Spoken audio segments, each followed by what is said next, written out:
সুপ্রিয় দর্শক শ্রোতা, আসসালামু আলাইকুম। ফার্মিং বস ইউটিউব চ্যানেলের পক্ষ থেকে আপনাদের সুস্বাগতম জানাচ্ছি। আমি জাহিদুল ইসলাম মিলন। আমরা হাইড্রোপনিক কাল্টিভেশন সিস্টেম নিয়ে আলোচনা করতেছিলাম।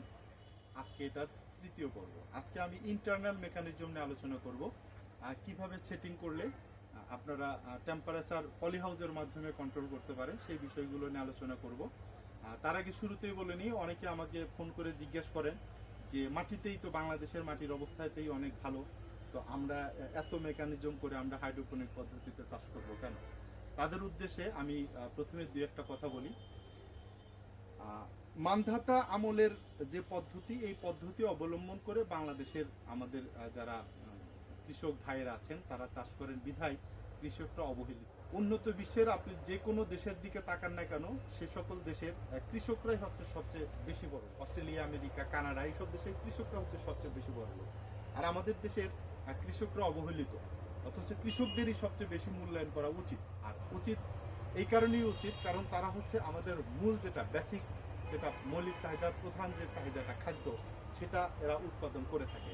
কিন্তু আমরা কৃষকদের সেইভাবে মূল্যায়ন করি না। এর কারণ হচ্ছে এরা মান্ধাতা আমলে সেই পদ্ধতিটাই অবলম্বন করছে, এখানে প্রোডাকশন ওইভাবে বাড়ছে। হাইড্রোপনিক এটা একটা আধুনিক পদ্ধতি। এখানে আপনি কৃষির সাথে, অ্যাগ্রোর সাথে, এগ্রিকালচারের সাথে আপনি যখন টেকনোলজিটাকে অ্যাড করাবেন, তখন দেখবেন বাংলাদেশের কৃষকরাও পৃথিবীর সেরা ধনী হয়ে গিয়েছে।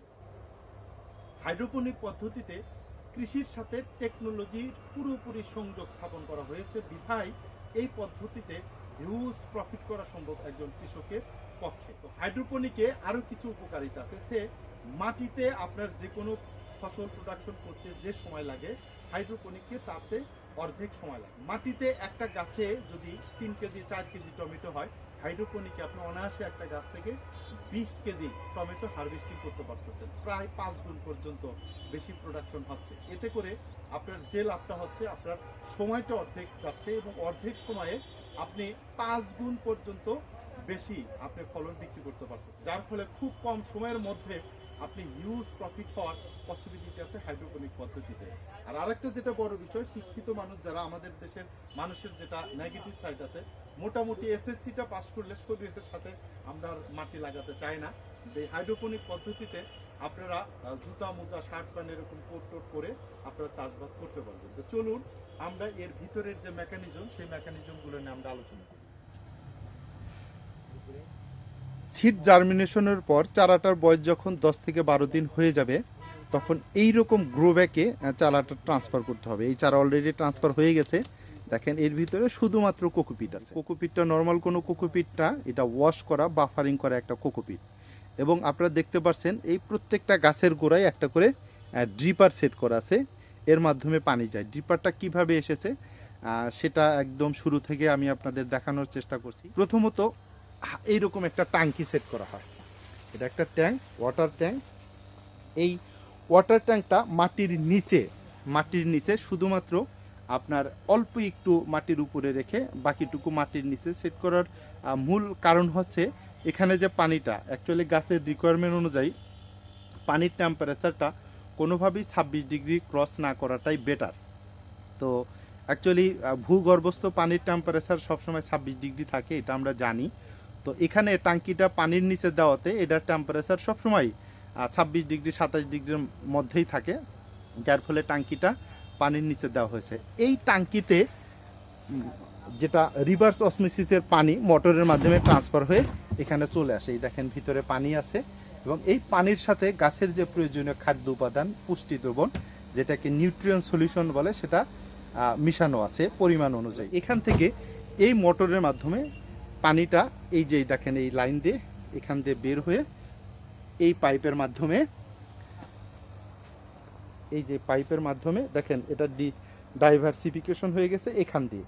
এখানে এই হাউজে টোটালি 8টা লাইন আছে এবং 8টা লাইন, এই একটা লাইন, এই একটা লাইন, এই একটা লাইন এবং ফাইনালি ওই শেষে একটা লাইন। এই প্রত্যেকটা লাইনের ভিতরেই আবার একটা করে এইখান থেকে, এই পাইপ থেকে আপনারা দেখতে পাচ্ছেন একটা করে লাইন চলে গেছে এইভাবে। এটা প্রথমে একটু লাইন আছে জিআই এর, পরবর্তীতে এটা দেখেন আপনার হাইড্রোপনিকের জন্য পারফেক্ট যে পাইপ, ফুড গ্রেডেড পাইপ, এই পাইপ দিয়ে এবং প্রত্যেকটা পাইপ, এই পাইপ থেকে আবার দেখেন একটা রেগুলেটরের মাধ্যমে চিকন আর একটা পাইপ দিয়ে পাইপের মাথায় ড্রিপার সেট করে দেওয়া হয়েছে, আপনারা দেখতে পাচ্ছেন। এবং এই মোটরের সাথে টাইমার সেট করা দেওয়া আছে। এই টাইমার অনুযায়ী গাছের রিকোয়ারমেন্ট অনুযায়ী অটোমেটিক্যালি মোটর স্টার্ট হয়ে যাচ্ছে, আবার অটোমেটিক্যালি মোটর বন্ধ হয়ে যাচ্ছে। জেনারেলি শীতের দিনে গাছের পানির রিকোয়ারমেন্ট খুব কম থাকে, নিউট্রিয়েন্ট সলিউশনের রিকোয়ারমেন্ট বেশি থাকে, যার ফলে শীতের দিনে সারাদিনে 3 বার মোটরটা স্টার্ট হয়।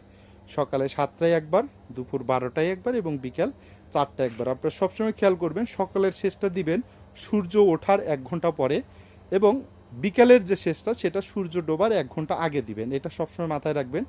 আর দুপুরে গাছের রিকোয়ারমেন্ট অনুযায়ী আপনারা বিভিন্নভাবে সেচ দিতে পারেন, 2 বার 3 বার দুপুরে হতে পারে। টোটালি সকালে এবং বিকালেরটা বাদ দিয়ে দুপুরে 2 বার 3 বার গরমের দিনে শেষ হতে পারে। গরমের দিনে গাছের পানির পরিমাণ অনেক বেশি লাগে, কিন্তু গাছের খাবারের পরিমাণ কম লাগে, যার ফলে গরমের দিনে সেচের পরিমাণটা বাড়িয়ে দিতে হয় এবং শীতের দিনে সেচের পরিমাণটা কমিয়ে দিতে হয়। এটা সবসময় মাথায় রাখতে হবে। এখন শীতের সিজন, আমাদের এখানে টাইমার ওইভাবে সেট করা আছে। টোটালি 3 বার মোটরটা স্টার্ট হচ্ছে এবং প্রতিবার আমরা মাত্র 10 মিনিট করে সেচ দিচ্ছি। শীতের দিনে সেচের পরিমাণও অনেক বেড়ে যাবে। আর দুপুরের শেষটা 20 মিনিট, সকালের শেষটা 15 মিনিট বা বিকালের শেষটা 10 মিনিট। এটা টাইম আপনারা টাইমারের সাথে ওই অনুযায়ী সেট করে দিবেন। এটা না আপনারা যখন প্র্যাকটিক্যালি কাজ করবেন তখন আপনারা ডিটেলস যে বিষয়টা, এই বিষয়টা আপনারা বুঝতে পারবেন। তো এখন আমি আপনাদের সাথে এই বিষয়গুলো নিয়ে কিছু আলোচনা করতে চাচ্ছি। সেটা হচ্ছে কি জাতীয় প্রোডাক্ট এখানে ইউজ করবেন। এখানে দেখবেন এখানে যে গ্রো ব্যাগটা, এটাকে গ্রো ব্যাগ বলে, গ্রো ব্যাগটা যে ইউজ করা হয়েছে এটা অত্যন্ত ভালো মানের একটা গ্রো ব্যাগ। এই গ্রো ব্যাগের আউটসাইডটা দেখেন হোয়াইট, কিন্তু ইনসাইডটা ব্ল্যাক। এই হোয়াইট আর ব্ল্যাক হওয়ার পিছনে একটা কারণ আছে। আউটসাইড হোয়াইট হচ্ছে হোয়াইট সবচেয়ে কম তাপ শোষণ করে, যার ফলে আউটসাইডটা হোয়াইট দেওয়া হয়েছে। এখন এটার যদি ইনসাইডটাও যদি হোয়াইট হতো তাহলে ট্রান্সপারেন্টের কারণে এর ভিতর দিয়ে সূর্যের আলোটা ঢুকে যেত, আর সূর্যের আলো ঢুকে পানিতে যাওয়ার সাথে সাথে এখানে অ্যালগি বা শ্যাওলা তৈরি হয়, যেটা এই গাছের শিকড়ের জন্য খুবই ক্ষতিকর। আমরা যদি এই গাছের শিকড়টা যদি একটু টেস্ট করি কাছে নিয়ে, তাহলে দেখবেন শিকড়গুলো একদম সাদা। এই যে দেখা যাচ্ছে, দেখেন শিকড়গুলো একদম সাদা ঝকঝকা, কারণ এখানে কোনো অ্যালগি তৈরি হয় নাই।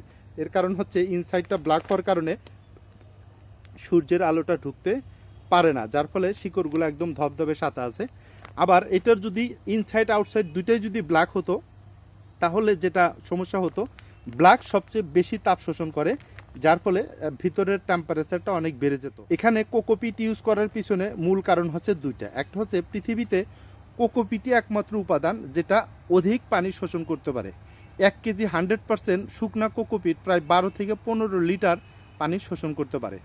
অপরদিকে এই কোকোপিটের ভিতরে বাইরের টেম্পারেচার যদি 40 ডিগ্রি 50 ডিগ্রিও থাকে না কেন, কোকোপিটের ভিতরে আপনি যখন থার্মোমিটার ঢুকে দিবেন তখন দেখবেন যে এটার তাপমাত্রা সবসময় 20-22 ডিগ্রির মধ্যেই সীমাবদ্ধ আছে। এই কারণে কোকোপিট ইউজ করতে হবে, এবং একটা ব্যাগে অন্তত পক্ষে 1 কেজি কোকোপিট ইউজ করবেন। আপনারা যদি আরও বেশি ইউজ করতে পারেন 1.5 কেজি, তাহলে আরও বেশি ভালো হয়। আমার এখানে প্রতিটা ব্যাগে 1 কেজি করে কোকোপিট ইউজ করা হয়েছে, এবং কোকোপিটগুলো অবশ্যই যাতে ওয়াশ করা হয় এবং কোকোপিটগুলো যাতে বাফারিং করা হয়। তাহলে এই যে গ্রো ব্যাগটা, এই গ্রো ব্যাগটা একটু ভালো মানের গ্রো ব্যাগ ব্যবহার করবেন, যাতে একটা গ্রো ব্যাগ দিয়ে আপনি 8-10টা সিজন ইজিলি চালাতে পারেন। আপনি যদি নর্মাল কম দামি যদি গ্রো ব্যাগ ইউজ করেন তাহলে যে জটিলতাটা তৈরি হয় সেটা হচ্ছে একটা সিজন পরেই গ্রো ব্যাগটা ছিঁড়ে যায়। সেই ক্ষেত্রে দেখা যাবে যে আপনি ব্যবসায়িকভাবে এই প্রত্যেক সিজনে যদি একবার করে গ্রো ব্যাগ কেনেন তাহলে আপনি অনেক লসের মুখোমুখি হবেন। পক্ষান্তরে আরেকটা গুরুত্বপূর্ণ জিনিস সেটা হচ্ছে ড্রিপার। এই যে দেখতে পাচ্ছেন যেটা দিয়ে ফোটায় ফোটায় ফোটায় ফোটায় পানি পড়ে, এই ড্রিপারটাও যদি কম দামি হয় তাহলে ড্রিপারের ভিতরে প্লাগ জমে যায়। এমনকি আমি যে রেগুলেটরটা দেখালাম, এই যে দেখেন এখানে রেগুলেটর আছে, এই যে হলুদ কালারের, এর ভিতরে একটা ওয়াশার থাকে। এই রেগুলেটরটাও যদি আপনি কম দামি যদি ইউজ করেন, ওয়াশারের ভিতরে প্লাগ জমে যাবে। দেখা যাবে যে সেটা হচ্ছে আপনার প্রতিদিন চেক করা লাগতেছে। যখন প্লাগিং জমে যাবে তখন কিন্তু সেই ওয়াশার দিয়ে আর পানি পাস হবে না। দেখা যাবে যে আপনি 600-1000 গাছ লাগালেন, 1000 গাছের ভিতরে 500 গাছ ঠিক মতো পানি পাচ্ছে আর 500 গাছ ঠিক মতো পানি পাচ্ছে না। তো যে পানিগুলো ঠিক মতো পাবে না সে পানি গাছগুলো কিন্তু ভালো হবে না, সেই গাছের ফলগুলোও ভালো হবে না। কাজেই ড্রিপারটা ইসরায়েলি ড্রিপার লাগানোর চেষ্টা করবেন। ইসরায়েলি ড্রিপারটাই যেটা হয় সেটা হচ্ছে আপনি বছরের পর বছর খুব ভালো সার্ভিস দেয়। নর্মালি চায়না যে ড্রিপারগুলো আমরা কম দামে কিনি, যেমন এই ড্রিপারটার অনেক দাম, কিন্তু এটার একটা ড্রিপারের দাম 45 টাকা। এই ড্রিপার কিন্তু 15 টাকায়ও পাওয়া যায়, 12 টাকায়ও পাওয়া যায়, 20 টাকায়ও পাওয়া যায়। সেই ড্রিপারগুলো কিন্তু বেশি ভালো না। তো এই জিনিসগুলো আপনার হচ্ছে এককালীন ইনভেস্ট, এটা দিয়ে আপনারা বছরের বছর পার করে দিবেন। কাজেই এই জিনিসগুলো কিনতে কখনোই ওই কম দাম খুঁজবেন না, এগুলো শুধু কোয়ালিটি খুঁজবেন। গ্রো ব্যাগ গেল, ড্রিপার গেল, এরপরে অনেকেই যেটা করে সেটা হচ্ছে এর এই রেগুলেটরটা যে পাইপের সাথে লাগানো, এই পাইপটাও কম দামে কেনার চেষ্টা করে। এর কিন্তু এক ফুট পাইপের দাম হচ্ছে 30 টাকা। তো এগুলো আপনি ভালো মানের ভালো দামের পাইপ কিনবেন। ভালো পাইপ না হলে কিন্তু এই পাইপগুলো ফেটে যায়। এই বিষয়গুলোর দিকে আপনারা সবসময় খেয়াল করবেন। আর টাঙ্কিটা পানির উপরে দিবেন না, মাটির উপরে। টাঙ্কিটা মাটির নিচে দিবেন, এতে টেম্পারেচার সবসময় 26-27 ডিগ্রির মধ্যে থাকে। এখন টাঙ্কিটা যদি আপনারা মাটির উপরে দেন তাহলে কিন্তু দেখেন আমি এখানে চিলার এনে বসিয়ে রেখেছি। এটা একটা চিলার আপনারা দেখতে পাচ্ছেন। এই চিলার দিয়ে একদিক দিয়ে গরম পানি ঢুকবে, আরেক দিক দিয়ে গরম পানি বের হয়ে যাবে। দেখেন আমার টাঙ্কির সাথে চিলারের এই পাইপ টাইপ সব খুলে রেখেছি। আগে আমার উপরে ছিল, তখন আমার এই চিলার ইউজ করা লাগছে। এই চিলারটাও কিন্তু অনেক বিদ্যুৎ বিল বাড়িয়ে দেয়। আমি মূলত বিদ্যুৎ বিলটা কমানোর জন্যই দেখেন আমি চিলারটা দেখাচ্ছি আপনাদের। এটা হাইড্রোপনিকের জন্য বিশেষভাবে অর্ডার দেওয়া বানানো চিলার। তো এখন চিলার জাস্ট টাঙ্কিটা মাটির নিচে, এটা একটা আইডিয়া। এর কারণে হচ্ছে আমার আর চিলার ইউজ করা লাগে না। গরমের দিনও চিলার ইউজ করা লাগে না, শীতের দিনে তো আরও করা লাগে না। আর আপনি একটা ভালো মানের এয়ার পাম্প ইউজ করবেন, কারণ এই নিউট্রিয়েন্ট সলিউশনের সাথে আপনারা যদি সবসময় যদি এইভাবে দেখেন আমার অক্সিজেনের বুদবুদ হচ্ছে, সবসময় যদি অক্সিজেন অ্যাড হতে থাকে সেটা গাছের জন্য খুবই ভালো হয়। এটা হচ্ছে আমার সিঙ্গেল একটা এয়ার পাম্প। আপনার যদি হাউস যদি বড় হয় তাহলে আপনারা বড় এয়ার পাম্প কিনে ডাইভারসিফিকেশনের মাধ্যমে আপনারা অনেকগুলো টাঙ্কিতে এটা ইউজ করতে পারবেন।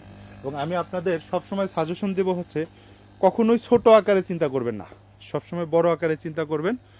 আপনি যদি ছোট হাউস করেন তাও একটা আপনার যেটা রিভার্স অসমোসিস মেশিন সেটা একটা লাগবে, বড় হাউস করলে একটা লাগবে।